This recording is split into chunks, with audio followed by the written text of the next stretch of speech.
Welcome back to the second hour, review. Once you've revised your focus topic, it's important to assess what our students know and don't know and see how to move forward. This is where reviewing student mastery comes in. Remember to review. You should give students an assessment composed of previous paper questions on the topic. You should ideally have two versions of this assessment, one with only questions and one with both questions and answers. First, give your students a timed quiz with only the questions taken from the previous board exams and following the same format. You can find these for different states in the grade 9 to 10 folder link. Once students are finished, have them exchange their papers. They can grade each other's papers using the sheet that has both questions and answers, and students can use these answer keys for future revision notes. If you see that most students are struggling with the same question, such as list the differences between voluntary and involuntary actions, it helps to see what exactly the majority is struggling with. A teacher can do this by breaking down or scaffolding the question into simpler chunks. This will also help students see what they know and don't know. Scaffolding helps us see exactly where our students are struggling and base our reteaching and revision on that. In this case, in the board exam question, where I see a 5-mark question for voluntary and involuntary actions and listing their differences, I will try to break it down into 1-mark questions such as, what is a voluntary action and can students give me examples of that? What is an involuntary action and can my students give me examples of those? Breaking it down in this way will help me see what I need to reteach in this lesson and also help my students be more confident about the answers that they do know.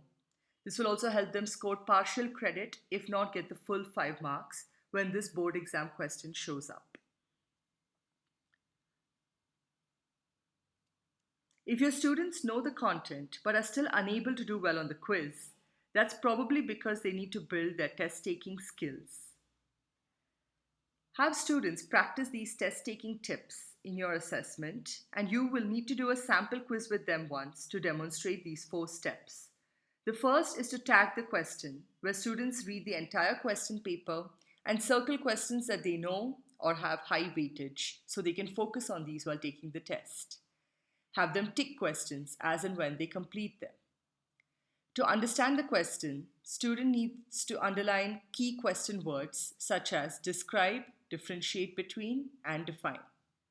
And finally, ensure students redo the question in math or reread their answers in English and science and cross the question off once they are done checking. Once again, the 4 test taking tips are to tag the important questions, tick questions as they complete them, understand the question, and cross check their answers. Let's take a closer look at one of these. In this sample question, burning of wood and cutting of wood into small pieces are 2 different types of changes. Give reasons.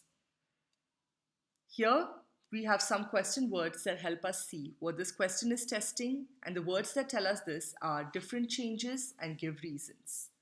What are the steps we should go through, and what are the possible mistakes we might make as a student?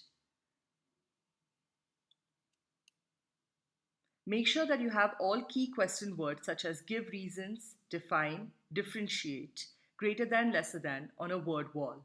If you don't have a word wall, it helps to make one with pictures so students can internalize what these question words mean and then understand them when they see them on your assessments.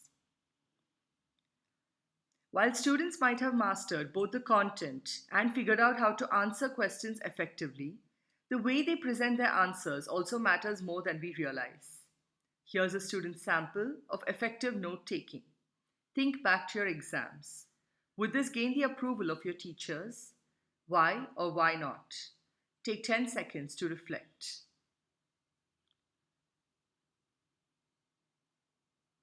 We know that this might not gain the examiner's approval simply because, at a glance, answer papers need to have side margins, they need to use a single pen ink color, leave a line blank between each answer as well as a horizontal line blank, draw tables and lines using a scale, use numbers or alphabets to itemize the points, and underline the final answer in math and keywords in other subjects.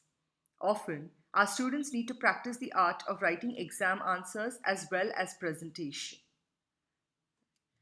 Good handwriting, while excellent, is not the only criterion which will help our students succeed in answer presentation. That's been a lot of information, so let's review the review stage. Give students a quiz based on the exam question format. Have them grade each other's answers using an answer key that they can keep for reference.